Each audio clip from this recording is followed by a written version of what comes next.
একে একে গেম খেলা ছেড়ে দিচ্ছে আমাদের সকল পছন্দের ইউটিউবাররা। ইন্ডিয়া থেকে জ্ঞান গেমিং এবং রাইস্টার বাংলাদেশ থেকে গেমিং উইথ থালা। শুধু ইউটিউবাররা যে গেম খেলা ছেড়ে দিচ্ছে বিষয়টা এরকম না, সাধারণ পাবলিকও অনেকে গেম খেলা ছেড়ে দিচ্ছে। গেম যে আর আগের মতন নাই তা এখন দেখলে বোঝা যায়। গেম যে সম্পূর্ণভাবে ধ্বংস হয়ে গিয়েছে বিষয়টা এরকম না, চাইলে কিন্তু এটা রিকভার করা পসিবল। আর বর্তমান গেমে কিন্তু হ্যাকারদের সংখ্যা অনেক বেড়ে গেছে, আর এর জন্য দায়ী গারিনা নিজে। গাইজ, আজকে আমি তোমাদেরকে হ্যাক রিলেটেড এমন কিছু থিওরি বলবো, এমন কিছু তথ্য বলবো যা আগে কেউ কখনো বলে নাই বা আগে কোনো জায়গায় শুনো নাই। একটা গেমে হ্যাক এমনি এমনি তৈরি হয় না, এর জন্য প্রয়োজন হয় সোর্স কোড। আসলে এই সোর্স কোডটা কি, কিভাবে কাজ করে, কিভাবে মডিফাই আনা হয়, একটা অ্যানিমির হেডে কিভাবে লাগে, হ্যাকাররা কিভাবে এটা ভেক্টরাইজ ম্যাথমেটিক্যালি পরিবর্তন করে, সব কিছুই বল। আসলে এই সোর্স কোডগুলো হ্যাকাররা কোথায় পায়, হ্যাক ডেভেলপারদেরকে এগুলা দেয় কে, তারা কিভাবে এগুলা মডিফাই করে। আজকে তোমাদেরকে আমি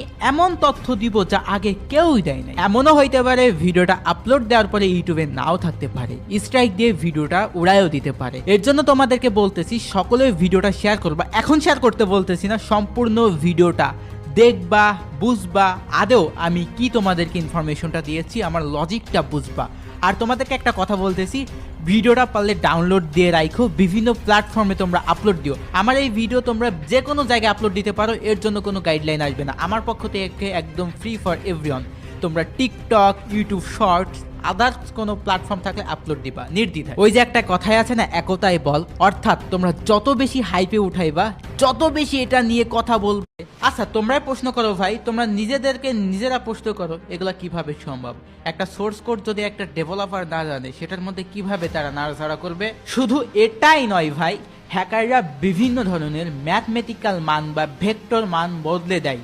যেমন প্লেয়ারের পজিশন বদলে দিয়ে তারা আকাশে ওড়ার মতো ইল্লিগাল সুবিধা তৈরি করে।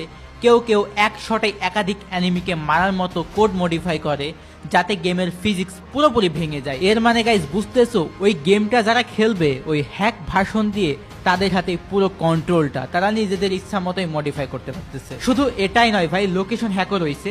লোকেশন হ্যাকের মূল ধারণা হচ্ছে গেমের ভেতরে কোঅর্ডিনেট সিস্টেমকে পুরোপুরি ম্যানিপুলেট করা। প্রতিটি প্লেয়ারের অবস্থান গেমের মধ্যে XYZ কোঅর্ডিনেট হিসেবে সেভ থাকে। যখন হ্যাকাররা লোকেশন হ্যাক করে, তখন তারা এই কোঅর্ডিনেট ডেটা অ্যাক্সেস করে এবং প্লেয়ারদের অবস্থান একদম নিখুঁতভাবে দেখে ফেলে।